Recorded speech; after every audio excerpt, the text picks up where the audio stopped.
സത്യ സീറോഗ്രേസിംഗ് YouTube ചാനലിലേക്ക് വീണ്ടും സ്വാഗതം. ഇന്നത്തെ നമ്മുടെ വിഷയം ആടുകൾക്കും ചെമ്മരി ആടുകൾക്കും നൽകുന്ന വാക്സിനുകൾ അല്ലെങ്കിൽ പ്രതിരോധ കുത്തിവയ്പ്പുകൾ ഇവയെക്കുറിച്ചുള്ള ഒരു വീഡിയോ ആണ്.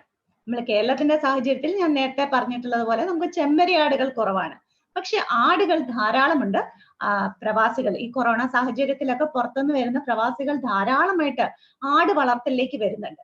അപ്പൊ അതുകൊണ്ട് തന്നെ ഇതിന് പ്രസക്തിയുണ്ട്. പെട്ടെന്ന് വരുമാനം ഉണ്ടാകുന്ന ഒരു വ്യവസായം അല്ലെങ്കിൽ ഒരു എന്റർപ്രൈസ് എന്ന രീതിയിൽ ആട് വളർത്തൽ വളരെയധികം നമ്മുടെ നാട്ടിൽ ഇപ്പൊ പോപ്പുലർ ആണ്. ഒരുപാട് പേര് ചെയ്യുന്നുണ്ട്.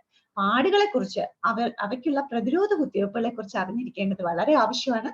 ആടുകളുടെയും ചെമ്മരി ആടുകളുടെയും വാക്സിനുകളെ കുറിച്ചാണ് ഇന്നത്തെ നമ്മുടെ വീഡിയോ. പൊതുവിൽ ഇന്ത്യയിൽ ഈ ആടുകളായാലും ചെമ്മരി ആടുകൾ പ്രത്യേകിച്ചും തുറന്നു വിട്ട് വളർത്തുന്ന ഒരു രീതിയാണ് കണ്ടിട്ടുള്ളത്. ഓപ്പൺ ഗ്രേസിംഗ് സിസ്റ്റം എന്ന് പറയും. അതായത് പകൽ സമയം എല്ലാം തുറന്നു വിട്ടിട്ട് എപ്പോഴെങ്കിലും ഒരു ക്ലോസ് എൻക്ലോഷർ അതിലേക്ക് കൊണ്ടുവന്ന് കെട്ടുന്ന ഒരു രീതിയാണ് പൊതുവേ കാണുന്നത്. ഈ തുറന്നു വിട്ട് വളർത്തുമ്പോൾ ഇവയ്ക്ക് രോഗാണുക്കളുമായിട്ട് സമ്പർക്കം ഉണ്ടാവാനുള്ള സാധ്യതയും കൂടുതലാണ്. അതിന് പ്രധാനപ്പെട്ട ചില കാര്യങ്ങളുണ്ട്. അവർ എപ്പോഴും സ്ട്രെസ്ഡ് ആയിരിക്കും. കാരണം എപ്പോഴും കൃത്യമായിട്ടുള്ള ഒരു സമീകൃത ആഹാരം ഇവയ്ക്ക് കൊടുക്കാൻ നമുക്ക് കഴിയില്ല. എല്ലാ ന്യൂട്രീഷനും ഉണ്ടോ എന്നൊക്കെ നോക്കിയിട്ട് നമ്മൾ ആഹാരം അതിന് നൽകുന്നില്ല. നടന്ന് കിട്ടുന്ന ഒക്കെ തിന്ന് ആ ഒരു രീതിയിലാണ് വളർന്നു വരുന്നത്. കൂടാതെ ബാഹ്യ പരാതങ്ങൾക്കും ആന്തരിക പരാതങ്ങളും ഒക്കെ വരാനുള്ള സാധ്യതയും ഇവയിൽ വളരെ കൂടുതലാണ്. അപ്പൊ ഇതൊരു സ്ട്രെസ് ഉണ്ടാക്കുന്നു. ഈ സ്ട്രെസ് കൊണ്ട് തന്നെ അവിടെയൊക്കെ ഡിസീസ് ഔട്ട് ബ്രേക്ക് അല്ലെങ്കിൽ രോഗങ്ങൾ വന്ന് അത് പെട്ടെന്ന് വ്യാപിച്ച് ഒരു ഫാമിലെ PPR ഒക്കെ വന്നിട്ട് ഒരു ഫാമിലെ എല്ലാ ആടുകളും ചത്തുപോകുന്ന അവസ്ഥ. അപ്പൊ അങ്ങനെയുള്ള ഒരു അവസ്ഥ ഉണ്ടാവാനുള്ള സാധ്യത ഈ ഓപ്പൺ ഗ്രേസിംഗ് സിസ്റ്റത്തിൽ കൂടുതലാണ്.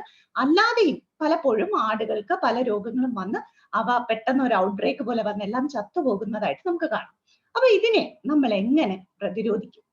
ഇതിന് ഏറ്റവും നല്ല മാർഗം പ്രതിരോധം തന്നെയാണ്. രോഗം വന്നിട്ട് ചികിത്സിക്കുന്നതിനേക്കാൾ കൂടുതൽ എപ്പോഴും ഫലപ്രദം രോഗം വരാതെ സൂക്ഷിക്കുന്നതാണ്. Prevention is better than cure നമ്മൾ എല്ലാ കാലത്തും പറയുന്ന കാര്യം. അപ്പൊ അതിന് ഏറ്റവും പ്രധാനപ്പെട്ട കാര്യം എന്താണെന്ന് നോക്കാം. വാക്സിനേഷൻ അല്ലെങ്കിൽ പ്രതിരോധ കുത്തിവയ്പ്പ്. നമ്മുടെ രോഗപ്രതിരോധ പ്രവർത്തനങ്ങളിൽ ഏറ്റവും പ്രധാനപ്പെട്ടതാണ് വാക്സിനേഷൻ എന്ന് നമുക്ക് ഇന്ന് ആരും പറഞ്ഞു തരേണ്ട കാര്യമില്ല. കൊറോണ വാക്സിനേഷൻ നമ്മൾ എല്ലാവരും എടുക്കുന്നതാണ്. അപ്പൊ വാക്സിനേഷൻ ആണ് ഏറ്റവും പ്രധാനപ്പെട്ട രോഗപ്രതിരോധ കുത്തിവയ്പ്പാണ് ഏറ്റവും പ്രധാനപ്പെട്ട പ്രതിരോധ മാർഗം. ഈ വാക്സിനേഷന്റെ നിർവചനം എന്ന് പറയുന്നത് അല്ലെങ്കിൽ എങ്ങനെയാണ് അതിനെ നിർവചിക്കുക എന്ന് പറഞ്ഞാൽ എന്താണ് ഈ വാക്സിനേഷൻ വഴി നമ്മൾ ചെയ്യുന്നത്? നമ്മുടെ ശരീരത്തിലെ പ്രതിരോധ ശക്തി കൂട്ടുക. എതിരെ കൂട്ടുക? ഒരു പ്രത്യേക രോഗാണുവിനെതിരെ പ്രതിരോധ ശക്തി ആർജിക്കുക. എങ്ങനെ ആർജിക്കുന്നു? ഈ രോഗം കാരണമായ രോഗാണു തന്നെ ശരീരത്തിൽ ഒന്നുകിൽ അത് കിൽഡായിട്ട് അതിനെ കൊന്ന രീതിയിലോ അല്ലെങ്കിൽ അതിനെ ലൈവായിട്ട് അതിനെ ഒരു ചെറിയ രീതിയിൽ ശക്തി ക്ഷയിപ്പിച്ച് നമ്മുടെ ശരീരത്തിൽ എത്തിക്കുക. അതൊരു ഇഞ്ചക്ഷൻ വഴി എത്തിച്ച് അങ്ങനെ ആ രോഗാണു തന്നെ ശരീരത്തിൽ വേറൊരു രീതിയിൽ എത്തിച്ച് രോഗപ്രതിരോധ ശേഷി ഉണ്ടാക്കുന്നതിനെയാണ് നമ്മൾ വാക്സിനേഷൻ എന്ന് പറയുന്നത്. ഇനി ചില ഇന്ത്യയിൽ തന്നെ ഇപ്പൊ നമുക്കറിയാം PPR പോലുള്ള രോഗങ്ങൾ ഞാൻ നേരത്തെ പറഞ്ഞു. ആട് ഫാമിലൊക്കെ ഒരുപാട് ആടുകൾ ഒരുമിച്ച് ചത്തുപോകുന്ന ഒരു രോഗമാണ് പെസ്റ്റിസ് റൂമിനൻസ് എന്ന് പറയുന്ന PPR എന്ന് പറഞ്ഞ രോഗം. ഈ രോഗം ഒക്കെ നമുക്ക് പലപ്പോഴും കണ്ടിട്ടുണ്ട്. അത് പ്രതിരോധ കുത്തിവയ്പ്പ് നടത്തിയാൽ ആ ഫാമിൽ പിന്നെ PPR വരുന്നേയില്ല. അങ്ങനെ ഫലപ്രദമായിട്ട് PPR പോലുള്ള രോഗങ്ങൾ നമുക്ക് തടയാൻ പറ്റും. ഈ ഔട്ട്ബ്രേക്കുകൾ പലപ്പോഴും ഉണ്ടാകുന്നത് എന്തുകൊണ്ടാണ്? രോഗം വ്യാപനം, പെട്ടെന്ന് രോഗം വന്ന എല്ലാ ആടുകളും ഒരുമിച്ച് ചത്തുപോകുന്നത്. അങ്ങനെ ഔട്ട്ബ്രേക്ക് ഉണ്ടാകാനുള്ള സാധ്യത തന്നെ പലപ്പോഴും നെഗ്ലക്റ്റഡ് വാക്സിനേഷൻ, നമ്മൾ വാക്സിനേഷൻ ചെയ്യാൻ മടിക്കുമ്പോഴാണ്. അല്ലെങ്കിൽ നേരത്തെ ഒരു വീഡിയോയിൽ പറഞ്ഞ പോലെ വാക്സിനേഷൻ ഫെയിലിയർ കൊണ്ടാണ്. അതിന് ഒരുപാട് കാരണങ്ങളുണ്ട്. ശരിയായ രീതിയിൽ വാക്സിൻ ചെയ്യാതിരിക്കുക, വാക്സിൻ ചെയ്യുന്ന സൈറ്റ് മാറുക, അല്ലെങ്കിൽ വാക്സിന്റെ കോൾഡ് ചെയിൻ നഷ്ടപ്പെടുക, അങ്ങനെ പല കാരണങ്ങൾ കൊണ്ട് വാക്സിനേഷൻ ശരിയായ രീതിയിൽ ചെയ്യാതിരുന്നാലും ഫെയിലിയർ ഓഫ് വാക്സിനേഷൻ വരുമ്പോഴും അതുപോലെ തന്നെ വാക്സിനേഷൻ ചെയ്യാതിരിക്കുമ്പോഴാണ് പലപ്പോഴും ഈ രോഗവ്യാപനം ഉണ്ടാവുന്നത്. ഇനി രോഗപ്രതിരോധ ശക്തി ആർജിക്കാൻ വാക്സിനേഷൻ ആണ് ഫലപ്രദം എന്ന് പറഞ്ഞു. അപ്പൊ ശരിയായ രീതിയിൽ വാക്സിനേഷൻ ചെയ്ത് നമ്മുടെ മൃഗങ്ങളെ രോഗം വരാതെ സംരക്ഷിക്കണമെങ്കിൽ ഏറ്റവും പ്രധാനപ്പെട്ടത് എന്താണ്? ഈ വാക്സിനുകളെ കുറിച്ച് നമ്മൾ മനസ്സിലാക്കുക എന്നുള്ളതാണ്. എങ്ങനെ ഫലപ്രദമായ പ്രതിരോധ ശക്തി ഉണ്ടാക്കാൻ കഴിയും, എങ്ങനെ ഔട്ട്ബ്രേക്കുകൾ ഉണ്ടാവാതിരിക്കും, എങ്ങനെ രോഗവ്യാപനം ഉണ്ടാവാതിരിക്കും എന്നുള്ളത് കൃത്യമായിട്ട് മനസ്സിലാക്കേണ്ടത് കർഷകരും വേണം, ഫീൽഡ് വെറ്ററിനറിയൻസും ഇതിനെക്കുറിച്ച് ഒരു ധാരണ ഉണ്ടാകേണ്ടത് വളരെ അത്യാവശ്യമാണ്. അപ്പോ നമ്മൾ നേരത്തെ പറഞ്ഞു വാക്സിൻ എന്ന് പറഞ്ഞാൽ ഒരു രോഗാണുവിനെ പല രീതിയിൽ നമ്മുടെ ശരീരത്തിൽ എത്തിക്കുന്നതാണെന്നാണ്. അതായത് വാക്സിൻ എന്ന് പറഞ്ഞാൽ ഒരു ബയോളജിക്കൽ ഏജന്റ്, ഒരു ജൈവികമായിട്ടുള്ള ഒരു ഏജന്റ് ആണ്. ആ ഏജന്റ് ഒരു ആന്റിജനിക് സബ്സ്റ്റൻസ്, ആന്റിജൻ എന്നൊക്കെ കേട്ടപ്പോൾ എല്ലാവർക്കും അറിയാം, ആ വാക്കൊക്കെ എല്ലാവർക്കും പരിചിതമാണ്. ആന്റിജനിക് സബ്സ്റ്റൻസ് എന്ന് പറഞ്ഞ് ഉദ്ദേശിക്കുന്നത് അത് ഉണ്ടാക്കാൻ കഴിയുന്ന രോഗാണുവിൽ നിന്ന് ഉണ്ടാകുന്ന ഒരു സബ്സ്റ്റൻസ് ആയിരിക്കും. അതിൽ നിന്നുണ്ടാക്കുന്ന അങ്ങനെ രോഗാണുവിൽ നിന്നുണ്ടാക്കുന്ന ഒരു സബ്സ്റ്റൻസിൽ നിന്ന് നമ്മൾ ഉണ്ടാക്കുന്ന ഒരു വാക്സിൻ അല്ലെങ്കിൽ ഒരു പ്രതിരോധ കുത്തിവയ്പ്പിനെയാണ് വാക്സിൻ എന്ന് പറയുന്നത്. കൺഫ്യൂഷൻ ആവണ്ട, വാക്സിൻ എന്ന് പറഞ്ഞാൽ ഒരു ജൈവികമായ ഏജന്റ് ആണ്. അത് നമ്മുടെ ശരീരത്തിൽ ഒരു പ്രത്യേക രോഗത്തിനെതിരെ പ്രതിരോധ ശേഷി ഉണ്ടാക്കുന്നു, അത്രയേ ഉള്ളൂ. ഈ ഉണ്ടാക്കുന്ന, അതിനുവേണ്ടി ഞാൻ പറഞ്ഞു, രോഗാണുവിൽ നിന്ന് തന്നെ എടുക്കുന്ന ഒരു സബ്സ്റ്റൻസ് ആണ് നമ്മൾ ഉപയോഗിക്കുന്നത്. അപ്പൊ ആ രോഗാണുവിൽ നിന്ന് എടുക്കുന്ന ആന്റിജനിക് സബ്സ്റ്റൻസ് എന്ന് പറയുന്നത് ഒരു സൂക്ഷ്മാണു ആവാം, മൈക്രോ ഓർഗാനിസം ആവാം. ഒരു സൂക്ഷ്മാണു, ആ സൂക്ഷ്മാണു ബാക്ടീരിയ ആവാം, വൈറസ് ആകാം, അല്ലെങ്കിൽ ചിലതരം പ്രോട്ടീനുകളാവാം, അതല്ലെങ്കിൽ ടോക്സോയിഡ് ആവാം. ടോക്സോയിഡ് എന്ന് പറഞ്ഞാല്, ടോക്സിൻ എന്ന് പറഞ്ഞാൽ വിഷം എന്നാണ് നമ്മൾ പറയാം. ചില ബാക്ടീരിയകൾ അതിൽ നിന്ന് പുറപ്പെടുവിക്കുന്ന വിഷം, ആ വിഷത്തിനെ നമ്മൾ മാറ്റിയെടുത്ത് അതിൽ നിന്ന് അതിനെതിരെ പ്രതിരോധ ശക്തി ഉണ്ടാക്കുക, അതിനെയാണ് ടോക്സോയിഡ് എന്ന് പറയുന്നത്. നമ്മുടെ ടെറ്റനസ് ടോക്സോയിഡ് ആണ് ഏറ്റവും നല്ല ഉദാഹരണം. അപ്പൊ ഇതൊക്കെയാണ് സാധാരണ വാക്സിൻ ഉണ്ടാക്കാൻ വേണ്ടി ഉപയോഗിക്കുന്നത്. അത് വൈറസ്, നേരത്തെ പറഞ്ഞ പോലെ വൈറസ് ആവാം, ബാക്ടീരിയ ആവാം, ഒരു പ്രോട്ടീൻ ആവാം, അല്ലെങ്കിൽ ഈ വിഷത്തിൽ നിന്ന് ഉണ്ടാക്കുന്ന ടോക്സോയിഡ് ആവാം. ഇത് കൂടാതെ ഇന്ത്യയിൽ പൊതുവെ ഉപയോഗിക്കാത്ത തരം വാക്സിനുകളുണ്ട്. സബ് യൂണിറ്റ് വാക്സിൻ അറിയാൻ വേണ്ടി പറയുന്നു എന്ന് മാത്രം. സബ് യൂണിറ്റ് വാക്സിൻ ഉണ്ട്, കോൺജുഗേറ്റഡ് വാക്സിൻ ഉണ്ട്, DNA വാക്സിൻ ഉണ്ട്, റീകോമിനന്റ് വാക്സിൻ ഉണ്ട്. പക്ഷെ ഇവയൊന്നും ഇന്ത്യയിൽ സാധാരണ ഉപയോഗിക്കാത്തതുകൊണ്ട് നമ്മൾ അതിനെക്കുറിച്ച് ചർച്ച ചെയ്യുന്നില്ല. ഇനി നമുക്ക് ഇവിടെ ലഭിക്കുന്ന, ഇന്ത്യയിൽ കിട്ടുന്ന വാക്സിനുകൾ 2 തരത്തിലുണ്ട്. അറ്റനുവേറ്റഡ് വാക്സിൻ, അതുപോലെ ഇനാക്ടിവേറ്റഡ് വാക്സിൻ. പേരുകൾ കേട്ടിട്ട് പേടിക്കണ്ട. അറ്റനുവേറ്റഡ് എന്ന് പറഞ്ഞാൽ അത് ശരിക്കും ജീവനുള്ള വാക്സിൻ എന്ന് തന്നെ പറയാം. അതായത് നമ്മൾ നേരത്തെ തന്നെ പറഞ്ഞു, രോഗാണുവിൽ നിന്നാണ് നമ്മൾ ഈ വാക്സിൻ ഉണ്ടാക്കുന്നത്. ആ രോഗാണുവിനെ അതിന്റെ ശക്തി ക്ഷയിപ്പിച്ച് ഉണ്ടാക്കുന്ന ഒരു വാക്സിനാണ് അറ്റനുവേറ്റഡ് വാക്സിൻ. അതേസമയം ഇനാക്ടിവേറ്റഡ് വാക്സിൻ എന്ന് പറഞ്ഞാൽ അതിനെ കിൽഡ് വാക്സിൻ. അതിന്റെ പേരിൽ പറയുന്ന പോലെ തന്നെ കൊന്നവയാണ്. അതായത് അതിന്റെ ശക്തി, അതിനെ നിർവീര്യമാക്കുക, ശക്തി ക്ഷയിപ്പിക്കുക മാത്രമല്ല, അതിനെ കൊന്നതിന് തുല്യം നിർവീര്യമാക്കിയിട്ടുണ്ടാക്കുന്ന വാക്സിനുകൾ. ഇങ്ങനെ 2 തരം വാക്സിനാണ് ഇന്ത്യയിൽ സാധാരണ അവൈലബിൾ ആയിട്ടുള്ളത്. ഇത് രണ്ടിന്റെയും വ്യത്യാസങ്ങൾ നമുക്ക് നോക്കാം. ആദ്യം ഞാൻ പറഞ്ഞു, നമുക്കുള്ള രോഗാണുവിനെ ശക്തി ക്ഷയിപ്പിച്ചുണ്ടാക്കുന്നവയാണ് അറ്റനുവേറ്റഡ് വാക്സിൻ, അല്ലെങ്കിൽ ഇവയെ ജീവനുള്ള വാക്സിൻ, ലൈവ് വാക്സിൻ എന്ന് പറയും. കാരണം അതിന്റെ ശക്തി ക്ഷയിച്ചിട്ടേ ഉള്ളൂ, അത് ചത്തുപോയിട്ടില്ല, കൊന്നിട്ടില്ല അതിനെ.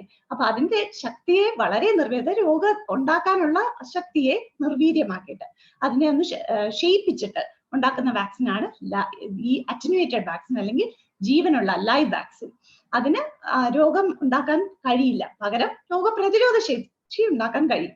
പക്ഷേ മറ്റേ വാക്സിനെ അപേക്ഷിച്ച് ഇത് കുറച്ചുകൂടെ ഫ്രജൈലാണ്, അതായത് ബലം കുറവാണ്, അല്ലെങ്കിൽ ശക്തി കുറവാണെന്ന് പറയുന്നത്. എങ്ങനെ ശക്തി കുറവാണ് അല്ലെങ്കിൽ അത് പെട്ടെന്ന് ദുർബലമാണെന്ന് പറയുന്നത് എന്തുകൊണ്ടാന്ന് വെച്ചാൽ, നമുക്കറിയാം വാക്സിനൊക്കെ ചിലപ്പം 2 മുതൽ 8 ഡിഗ്രി സെന്റിഗ്രേഡിൽ സൂക്ഷിക്കണം എന്നാണ് നമ്മൾ പറയുക. അതിനൊരു ടെമ്പറേച്ചർ ഉണ്ട്. ഇതിനൊക്കെ ഒരു വ്യത്യാസം വന്നാൽ പെട്ടെന്ന് തന്നെ കേടാവുക, അല്ലെങ്കിൽ അത്തരത്തിൽ വളരെ ദുർബലമായ ഒരു വാക്സിൻ ആയിരിക്കും ഈ അറ്റനുവേറ്റഡ് വാക്സിൻ. അതുപോലെ തന്നെ viral vaccines, viral attenuated vaccine, ഇതിൽ തന്നെ വൈറസിന്റെ ശക്തി ക്ഷയിപ്പിച്ചുണ്ടാക്കുന്ന വാക്സിനുകളെല്ലാം ഫ്രീസ് ഡ്രൈ, അതായത് ഈ ഒരു ടാബ്ലറ്റ് രൂപത്തിലായിരിക്കും ഉണ്ടാവുക. ഇതിനെ നല്ലോണം മരവിപ്പിച്ച് ഒരു ഗുളിക രൂപത്തിൽ നല്ല കട്ടിയായിട്ട് ആയിരിക്കും ഉണ്ടാവുക. അപ്പൊ അങ്ങനെ നമുക്ക് എന്തായാലും കുത്തിവെക്കാൻ പറ്റില്ല. അപ്പൊ ഇതിനെ ലയിപ്പിക്കണം. അങ്ങനെ ലയിപ്പിക്കുന്ന ലായനി ഇതിന്റെ കൂടെ ഉണ്ടാവും. ആ ലായനിയിൽ ലയിപ്പിച്ച് വേണം ഇത് കുത്തിവെക്കാൻ. അപ്പൊ ഇതൊരു ഫ്രീസ് ഡ്രൈഡ് അവസ്ഥയിലായിരിക്കും പലപ്പോഴും ഈ അറ്റനുവേറ്റഡ്, ഇത്തിരി ജീവനുള്ള ഈ വാക്സിൻ നമുക്ക്, ഇത്തിരി ജീവൻ മാത്രമുള്ള ഈ വാക്സിൻ നമുക്ക് ലഭിക്കുക. മറ്റൊരു പ്രത്യേകതയുള്ളത്, ഈ വാക്സിന്റെ ഒറ്റ ഡോസ് കൊണ്ട് തന്നെ പൂർണ്ണമായും പ്രതിരോധ ശക്തി സാധാരണഗതിയിൽ ഉണ്ടാവുന്നു. ഈ വാക്സിൻ നേരത്തെ ഞാൻ പറഞ്ഞു, വൈറൽ വാക്സിൻ ടാബ്ലറ്റ് രൂപത്തിലായിരിക്കും. അതേസമയം ബാക്ടീരിയൽ വാക്സിനും ഇതുപോലെ തന്നെ നമുക്ക് ഈ ശക്തി ക്ഷയിപ്പിച്ച് കിട്ടാറുണ്ട്. അപ്പൊ ഇത് വൈറൽ വാക്സിനും ആവാം, ബാക്ടീരിയൽ വാക്സിനും ആവാം.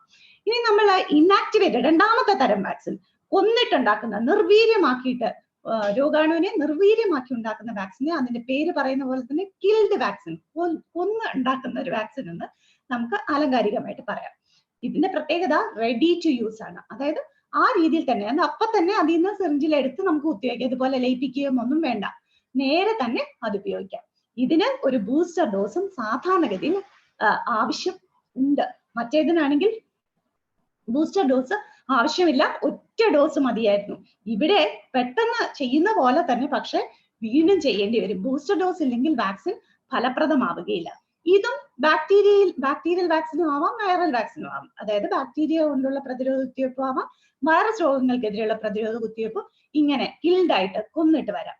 ഇനി ടോക്സോയിഡ്സിനെ നേരത്തെ ഞാൻ പറഞ്ഞു, ടോക്സോയിഡ് എന്ന് പറഞ്ഞാൽ വിഷത്തിൽ നിന്ന് ടെറ്റനസ് ടോക്സോയിഡ് ഒക്കെ ടെറ്റനസ് ആ ബാക്ടീരിയയുടെ ടോക്സിൻ ഉണ്ടാക്കുന്ന ടോക്സോയിഡ്, അതും ഈ ഗ്രൂപ്പിൽ തന്നെ വരും. കിൽഡ് വാക്സിന്റെ ഗ്രൂപ്പിലാണ് വരുന്നത്. ടോക്സോയിഡും ഒരു ഇനാക്ടിവേറ്റഡ് വാക്സിൻ ആണെന്ന് പറയാം. അതായത് ഈ 2 തരം വാക്സിനുകളിൽ നിന്നുള്ള പ്രധാന വ്യത്യാസം എന്ന് പറയുന്നത്, നമ്മുടെ ലൈവ് വാക്സിൻ, ജീവനുള്ള അല്ലെങ്കിൽ ശക്തി ക്ഷയിപ്പിച്ച വാക്സിൻ എന്ന് പറഞ്ഞാൽ അതിനെ ഡൈല്യൂട്ട് ചെയ്ത് മാത്രമായിരിക്കും നമുക്ക് ഉപയോഗിക്കാൻ പറ്റുക. അതിനൊരു എക്സെപ്ഷൻ ഉണ്ട്. ആന്ത്രാക്സ് സ്പോർ വാക്സിൻ, ആന്ത്രാക്സ് രോഗം നമുക്ക് എല്ലാവർക്കും പരിചിതമാണ്. അതിന്റെ സ്പോർ വാക്സിൻ ഒഴിച്ച് ബാക്കി എല്ലാം തന്നെ, അറ്റന്യൂവേറ്റഡ് വാക്സിൻ എല്ലാം തന്നെ നമ്മൾ എന്ത് ചെയ്യണം? വെള്ളത്തെ അതിന് ലയിപ്പിക്കാനുള്ള ലായനിയിൽ ലയിപ്പിച്ചേ കുത്തിവെക്കാൻ പറ്റുള്ളൂ. അതേസമയം നമ്മുടെ കിൽഡ് വാക്സിൻ, നിർവീര്യമാക്കപ്പെട്ട വാക്സിൻ ആണെങ്കിൽ റെഡി ടു യൂസ് ആണ്. ഇതാണ് ഇവ തമ്മിലുള്ള ഏറ്റവും പ്രധാനപ്പെട്ട വ്യത്യാസം. ഇപ്പൊ വാക്സിനുകൾ ഏത് തരത്തിലാണ്, അവ തമ്മിലുള്ള വ്യത്യാസവും നമ്മൾ മനസ്സിലാക്കി. ഇനി അടുത്തതായിട്ട് ഇന്ത്യയിൽ ചെയ്യുന്ന വാക്സിനുകൾ ഏതൊക്കെ? ഇന്ത്യയിൽ പ്രധാനമായിട്ടും 11 രോഗങ്ങൾ, ഒരുപാട് രോഗങ്ങൾ ആടുകൾക്കും നമ്മുടെ ചെമ്മരിയാടുകൾക്കും വരാം. പക്ഷെ അവയ്ക്കെല്ലാം നമ്മൾ വാക്സിൻ സാധാരണ ഇന്ത്യയിൽ ചെയ്യുന്നില്ല. ആകെ 11 രോഗങ്ങൾക്ക്, 11 പ്രധാനപ്പെട്ട രോഗങ്ങൾക്കെതിരെയാണ് നമ്മൾ വാക്സിനേഷൻ ചെയ്യുന്നത്. അത് ഏതൊക്കെയാണെന്ന് നോക്കാം. അപ്പൊ രോഗാണുക്കൾ തന്നെ വൈറസ് രോഗാണുക്കളുണ്ട്, ബാക്ടീരിയൽ രോഗാണുക്കളുണ്ട്. അപ്പൊ വൈറസ് രോഗാണുക്കൾ ഏതൊക്കെയാണ്, ഏതൊക്കെ വൈറസുകൾക്ക് എതിരെയാണ് നമുക്ക് പ്രതിരോധ കുത്തിവയ്പ്പ് ഉള്ളത് എന്ന് നോക്കാം. 6 തരം വൈറസുകൾക്കെതിരെയാണ് നമുക്ക് പ്രതിരോധ കുത്തിവയ്പ്പ് ഉള്ളത്. ആദ്യം നമ്മൾ ആദ്യമേ പറഞ്ഞ രോഗമാണ് PPR. നമ്മുടെ കേരളത്തിലുള്ള കർഷകർക്ക് നല്ല പരിചയം ഉണ്ടാവും. പല സ്ഥലങ്ങളിലും PPR വന്ന് ഒരുപാട് ആടുകൾ ഒരുമിച്ച് ചത്തുപോകുന്ന അവസ്ഥ ഉണ്ടാവുന്നു എന്ന് ഞാൻ നേരത്തെ തന്നെ പറഞ്ഞു. അപ്പൊ PPR അതൊരു വൈറസ് രോഗമാണ്. അതുപോലെ ഷീപ്പ് പോക്സ്, നമ്മുടെ കോഴിക്കൊക്കെ കുരുപ്പ് വരുന്ന പോലെ തന്നെ ആടുകൾക്കും കുരുപ്പ് വന്ന് അത് പക്ഷെ മാരകമായിട്ട് വരാം. ആട് ചത്തുപോകുന്ന അവസ്ഥ തന്നെ വല്ലപ്പോഴുമെങ്കിലും ഉണ്ടാകാറുണ്ട്. അതുപോലെ തന്നെ ചെമ്മരി ആടുകൾക്ക് ഗോട്ട് പോക്സ് വരാം. അതുപോലെ ഇന്ത്യയിൽ കാണുന്ന മറ്റൊരു രോഗമാണ് ബ്ലൂട്ടൺ. ബ്ലൂട്ടങ്ങിന് പെന്റാവാലൻ വാക്സിൻ, അതായത് അതിന്റെ 5 തരം സ്ട്രെയിനുകൾ, പല തരത്തിൽ, ഒരു രോഗാണു തന്നെ പല രീതിയിൽ കാണും. അങ്ങനെ 5 തരത്തിലുള്ള സ്ട്രെയിനുകൾ ചേർത്തിട്ടുള്ള പെന്റാവാലൻ വാക്സിൻ ഉണ്ട്. അതുപോലെ FMD അല്ലെങ്കിൽ കുളമ്പ് രോഗം, അതിനെതിരെയുള്ള വാക്സിൻ ഉണ്ട്. അതുപോലെ പേവിഷബാധ, റേബീസ്, നമ്മൾ നായ്ക്കൾക്ക് ചെയ്യുന്ന പോലെ, പശുക്കൾക്ക് ചെയ്യുന്ന പോലെ ആടുകൾക്കും ചെമ്മരി ആടുകൾക്കും നമുക്ക് പേവിഷബാധയ്ക്കെതിരെ വാക്സിനേഷൻ ചെയ്യാം. അപ്പൊ ഇതൊക്കെയാണ് ഇന്ത്യയിൽ ചെയ്യുന്ന 6 വൈറൽ വാക്സിൻ. ഇനി ബാക്ടീരിയൽ വാക്സിനുകൾ ഏതൊക്കെ? റിമൈനിങ് 5 എണ്ണം വാക്സിൻ ആണുള്ളത്. ആ 5 എണ്ണവും ബാക്ടീരിയൽ വാക്സിൻ ആണ്. ഏറ്റവും ആദ്യം തന്നെ ടെറ്റനസ് വാക്സിൻ, പ്രധാനമായിട്ട് പറയാവുന്ന ഒരു ബാക്ടീരിയൽ വാക്സിൻ ആണ് ടെറ്റനസ് വാക്സിൻ. പിന്നെ എൻട്രോടോക്സിമിയ, ഇന്ന് കേരളത്തിലും പല സ്ഥലങ്ങളിലും പല ഫാമുകളിൽ തന്നെ എൻട്രോടോക്സിമിയ വാക്സിൻ ചെയ്യുന്നുണ്ട്. അതുപോലെ HS വാക്സിൻ, ശ്വാസകോശത്തെ, റെസ്പിറേറ്ററി സിസ്റ്റത്തിനെയൊക്കെ പ്രധാനമായിട്ടും ബാധിക്കുന്ന HS എന്ന് പറയാം, കുരളടപ്പൻ എന്ന രോഗത്തിനെതിരെ വാക്സിനേഷൻ ഉണ്ട്. ബ്രൂസെല്ല രോഗം, പശുക്കളിലൊക്കെ വലിയ തോതിൽ അബോർഷൻ ഉണ്ടാക്കി ഒരു ഫാമിലൊക്കെ വലിയ പ്രശ്നങ്ങൾ ഉണ്ടാക്കുന്ന രോഗമാണ് ഈ ബ്രൂസെല്ല രോഗം. അതിനെതിരെയും ഇന്ത്യയിൽ പ്രതിരോധ കുത്തിവയ്പ്പുണ്ട്. പിന്നെ ആന്ത്രാക്സ്, നമുക്കെല്ലാം പരിചിതമായ ആന്ത്രാക്സ്. അപ്പൊ ഇതൊക്കെയാണ് ഇന്ത്യയിൽ വാക്സിനേഷൻ ചെയ്യുന്ന 11 രോഗങ്ങൾ. ഇനി ഇതിൽ ഏതൊക്കെയാണ് ലൈവ്? നമ്മൾ നേരത്തെ ആദ്യം തന്നെ പറഞ്ഞു, ലൈവ് വാക്സിൻ ഉണ്ട്, കിൽഡ് വാക്സിൻ ഉണ്ട്, ജീവനുള്ള ശക്തി ക്ഷയിപ്പിച്ച വാക്സിൻ ഉണ്ട്, അതുപോലെ കൊന്ന വാക്സിൻ ഉണ്ട്. ഏതൊക്കെയാണ് ലൈവ് വാക്സിൻ, ഏതൊക്കെയാണ് കിൽഡ് വാക്സിൻ? ഇതുകൂടാതെ ടോക്സോയിഡ് എന്നുള്ള ഒരു ഗ്രൂപ്പിനെ കുറിച്ചും ഞാൻ പറഞ്ഞു. അപ്പൊ ഏതൊക്കെയാണ് അതെന്ന് നോക്കാം. അപ്പൊ ലൈവ് വാക്സിനിൽ വരുന്ന വൈറസ്, അതിൽ തന്നെ വൈറസ് വാക്സിനുകളും ഉണ്ട്, ബാക്ടീരിയയുടെ വാക്സിനും ഉണ്ട്. വൈറസ് വാക്സിൻ എന്ന് പറയുന്നത് PPR, sheep pox, got pox, ഈ 3 രോഗങ്ങളാണ് പ്രധാനമായിട്ടും ലൈവ് വാക്സിനുകൾ ഉള്ള വൈറസ് രോഗങ്ങൾ. ഇനി ഏതൊക്കെ ബാക്ടീരിയൽ രോഗങ്ങൾക്കെതിരെയാണ് ലൈവ് വാക്സിൻ ഉള്ളത്? ബ്രൂസെല്ലയ്ക്കും ആന്ത്രാക്സിനും എതിരെയാണ് നമുക്ക് ലൈവ് വാക്സിൻ അവൈലബിൾ ആയിട്ടുള്ളത്. ഇനി കിൽഡ് വാക്സിൻ ഏതൊക്കെയാണ്? അതിലേതൊക്കെയാണ്, അല്ലെങ്കിൽ നിർവീര്യമാക്കപ്പെട്ട വാക്സിനുകളിൽ ഏതൊക്കെയാണ് വൈറസ് രോഗങ്ങൾ എന്ന് നമുക്ക് നോക്കാം. ബ്ലൂട്ടങ്ങിനും കുളമ്പ് രോഗത്തിനും റേബീസിനും പേവിഷബാധയ്ക്കും എതിരെ നമുക്ക് കിൽഡ് വാക്സിനുകളാണുള്ളത്. അതായത് അവ റെഡി ടു യൂസ് ആയിരിക്കും. നമ്മൾ റേബീസിന്റെ കുത്തിവയ്പ്പൊക്കെ ചെയ്യുന്നവർക്ക് അറിയാം, FMD ഒക്കെ ആണെങ്കിലും അതൊന്നും റീകോൺസ്റ്റിറ്റ്യൂട്ട് ചെയ്യേണ്ട ആവശ്യമില്ല, നേരെ ചെയ്യാവുന്ന വൈറസ് വാക്സിൻ ആണ് ഇതൊക്കെ. ബാക്ടീരിയൽ വാക്സിൻ ആണെങ്കിൽ എൻട്രോടോക്സിമിയയും HSുമാണ് ബാക്ടീരിയൽ വാക്സിൻസ്. ഇനി ടോക്സോയിഡ്, അതായത് വിഷം എടുത്തിട്ട് അതിൽ നിന്നുണ്ടാക്കുന്ന വാക്സിൻ, അത് നമുക്ക് എല്ലാവർക്കും അറിയാം. ടെറ്റനസ് ടോക്സൈറ്റ്സ്, നമുക്ക് പോലും എന്തെങ്കിലും രോഗം വരുമ്പോഴോ അല്ലെങ്കിൽ ഇതുപോലെ ടെറ്റനസുമായിട്ട് എക്സ്പോസ് ആവുകയാണെങ്കിൽ നമ്മൾ പോലും ചെയ്യുന്ന വാക്സിനാണ് ടെറ്റനസ് ടോക്സോയിഡ്. ഇത് തന്നെ നമ്മൾ ആടുകൾക്കും ചെമ്മരി ആടുകൾക്കും ചെയ്യുന്നു. ഇനി ഈ ചിത്രത്തിൽ ചില വാക്സിനുകളുടെ ബോട്ടിലുകളാണ് ഈ കാണിച്ചിരിക്കുന്നത്. മുകളിൽ കാണുന്നവയെല്ലാം അറ്റന്യൂയേറ്റഡ് വാക്സിൻസ്, അതായത് ലൈവ് വാക്സിൻ ആണ്. താഴെ കാണുന്നത് കിൽഡ് വാക്സിൻ അല്ലെങ്കിൽ ഇൻആക്ടിവേറ്റഡ് വാക്സിൻ. അതിൽ നമുക്ക് FMD വാക്സിൻ ഒക്കെ കണ്ടാൽ പെട്ടെന്ന് മനസ്സിലാവും അല്ലെ.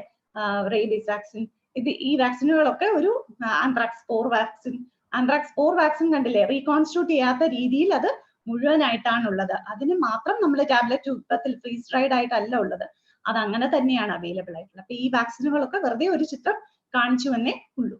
ഇനി ഇത് കൂടാതെ കമ്പൈൻഡ് വാക്സിൻ, അതായത് രണ്ടിലധികമോ രോഗങ്ങൾക്ക് ഒറ്റ വാക്സിൻ ചെയ്യുന്ന രീതിയിലും വാക്സിൻ ഇന്ത്യയിൽ അവൈലബിൾ ആണ്. അതിൽ പ്രധാനപ്പെട്ടത് ഏതൊക്കെയാണെന്ന് പറഞ്ഞാൽ എൻഡ്രോടോക്സിനെയും ടെറ്റനസ് ടോക്സോയിഡും കൂടെ ചേർന്ന് ഒരു കമ്പൈൻഡ് വാക്സിൻ ആയിട്ട് നമ്മുടെ ഇന്ത്യയിൽ ലഭിക്കും. ഇതുപോലെ തന്നെയാണ് കുളമ്പ് രോഗത്തിനും HS-നും കൂടി ചേർന്ന് ഒറ്റ വാക്സിൻ ആയിട്ട് നമുക്ക് ഇന്ത്യയിൽ ലഭ്യമാണ്. അപ്പൊ അത്തരത്തിലുള്ള വാക്സിനുകളും ഇന്ത്യയിൽ ലഭ്യമാണ്. ഇനി ഫീൽഡ് വെറ്ററിനറിയൻസ് മനസ്സിലാക്കേണ്ട മറ്റൊരു കാര്യം, നമ്മൾ പലപ്പോഴും വാക്സിനേഷൻ ചെയ്താലും പിന്നെയും രോഗം വരുന്നു എന്നുള്ള കംപ്ലൈന്റ് കേൾക്കാറുണ്ട്. അതെന്തുകൊണ്ടാണ്? ചില രോഗങ്ങൾക്ക്, ഈ പറഞ്ഞ രോഗങ്ങളിൽ തന്നെ ചിലതിന് നമുക്ക് വാക്സിൻ ഇല്ല. അപ്പൊ എന്താ ഇപ്പൊ പറഞ്ഞല്ലോ വാക്സിൻ ഉണ്ട്, പിന്നെന്താ വാക്സിൻ ഇല്ല എന്ന് പറയുന്ന എന്നുള്ള സംശയം വേണ്ട. HS പോലുള്ള രോഗങ്ങൾക്ക് രോഗകാരണം പാസ്റ്ററെല്ല എന്ന് പറയുന്ന രോഗാണുവാണ്. ഈ പാസ്റ്ററെല്ല മൾട്ടോസിഡയാണ് കൂടുതലായിട്ടും ഇന്ത്യയിൽ ഈ രോഗം ഉണ്ടാക്കുന്നത്. ഇന്ത്യയിൽ കാണുന്ന വാക്സിനുകളിലൊക്കെ ഉള്ളത് പാസ്റ്ററെല്ല മൾട്ടോസിഡയാണ്. പക്ഷെ പാസ്റ്ററെല്ല ഹീമോലൈറ്റിക്ക എന്ന് മറ്റൊരു രോഗാണു പാസ്റ്ററെല്ല ഗ്രൂപ്പിൽ തന്നെയുണ്ട്, അതും ഈ രോഗം ഉണ്ടാക്കും. അപ്പൊ എവിടെയെങ്കിലും പാസ്റ്ററെല്ല മൾട്ടോസിഡ കാരണമുള്ള ഒരു ഔട്ട്ബ്രേക്ക് വഴിയാണ് ഈ HS അല്ലെങ്കിൽ കുരളടപ്പൻ ഉണ്ടാകുന്നതെങ്കിൽ അപ്പോൾ നമ്മൾ ചെയ്ത വാക്സിൻ ഫലപ്രദമാവുകയില്ല. ഇതേ അവസ്ഥ തന്നെയാണ് എൻഡ്രോടോക്സിനിയക്കുള്ളത്. ക്ലോസ്ട്രീഡിയം എന്ന് പറയുന്ന രോഗാണുവാണ് എൻഡ്രോടോക്സിനിയ ഉണ്ടാക്കുന്നത്. ആ ക്ലോസ്ട്രീഡിയം തന്നെ ടൈപ്പ് D ആണ് നമ്മുടെ നാട്ടിൽ കാണുന്ന വാക്സിനുകളിലൊക്കെ ഉള്ളത്. Clostridium perfringens type A, B, C ഒന്നും നമ്മുടെ നാട്ടിൽ കിട്ടുന്ന വാക്സിനിൽ സാധാരണ ഉണ്ടാവാറില്ല. ഈ ടൈപ്പ് A, B, C കാരണം, ഇതിൽ ഏതെങ്കിലും ഒരു ടൈപ്പ് കാരണമാണ് എൻഡ്രോടോക്സിനിയ ഉണ്ടാവുന്നതെങ്കിൽ അപ്പോഴും നമ്മൾ ചെയ്യുന്ന വാക്സിൻ ഫലവത്താവുകയില്ല. ഇതേ അവസ്ഥ തന്നെയാണ് ബ്ലൂട്ടങ്ങിനുള്ളത്. ഞാൻ നേരത്തെ പറഞ്ഞു ബ്ലൂട്ടങ്ങിന് പെന്റാവാലൻ വാക്സിൻ, പല സ്ട്രെയിനുകളുണ്ട്, ഒരേ രോഗാണുവിന്റെ പല സ്ട്രെയിൻ. അങ്ങനെയൊന്നും പറഞ്ഞാൽ ഇന്ന് ആർക്കും ഒരു ബുദ്ധിമുട്ടും ഇല്ല മനസ്സിലാക്കാം. നമുക്കറിയാം കൊറോണയുടെ ഓരോരോ സ്ട്രെയിൻ ഓരോ ദിവസവും ഉണ്ടായിക്കൊണ്ടിരിക്കുന്നു. അപ്പൊ അതുപോലെ പല സ്ട്രെയിനുകൾ ഒരേ രോഗം ഉണ്ടാക്കാം. അപ്പൊ ബ്ലൂട്ടങ്ങിന്റെ വാക്സിൻ 5 സ്ട്രെയിനുകൾ ചേർന്നതാണ്. പക്ഷെ അതിലും കൂടുതൽ സ്ട്രെയിനുകൾ ബ്ലൂട്ടങ് എന്ന് പറഞ്ഞ രോഗം ഉണ്ടാക്കുന്നു. ആ ഇല്ലാത്ത സ്ട്രെയിനുകളിൽ ഏതെങ്കിലും കൊണ്ടാണ് ബ്ലൂട്ടങ് രോഗം വരുന്നതെങ്കിൽ അപ്പോഴും ഈ രോഗത്തിനെതിരെ പ്രതിരോധ ശക്തി ഉണ്ടാവുന്നില്ല. ഈ ആനിമൽസിന്, നമ്മുടെ ആടിനായാലും ചെമ്മരി ആടിനായാലും ഈ രോഗങ്ങളൊക്കെ വരുന്നു. അപ്പൊ ഇതാണ് പൊതുവെ ഫീൽഡിൽ കേൾക്കുന്ന പരാതിക്ക് ആധാരം. വാക്സിനേഷൻ ചെയ്തിട്ടും പിന്നെയും രോഗം വരുന്നു എന്നുള്ളത് അതിൽ നമ്മൾ ഉദ്ദേശിക്കുന്ന അല്ലെങ്കിൽ നമ്മുടെ നാട്ടിൽ ഔട്ട്ബ്രേക്ക് ഉണ്ടാക്കുന്ന, രോഗവ്യാപനം ഉണ്ടാക്കുന്ന സ്ട്രെയിൻ ആയിരിക്കില്ല വാക്സിനിൽ ഉണ്ടാവുക.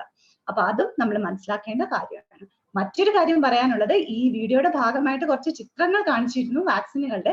അത് ആ വാക്സിനുകളെ പ്രൊമോട്ട് ചെയ്യുന്നതായിട്ടല്ല, നിങ്ങളുടെ അറിവിലേക്ക് മാത്രമായിട്ടാണ് ആ ചിത്രങ്ങൾ പ്രദർശിപ്പിച്ചതെന്ന് പ്രത്യേകം പറയട്ടെ. എന്തായാലും വളരെ നന്ദി ഈ ചെറിയ വീഡിയോ കണ്ടതിൽ.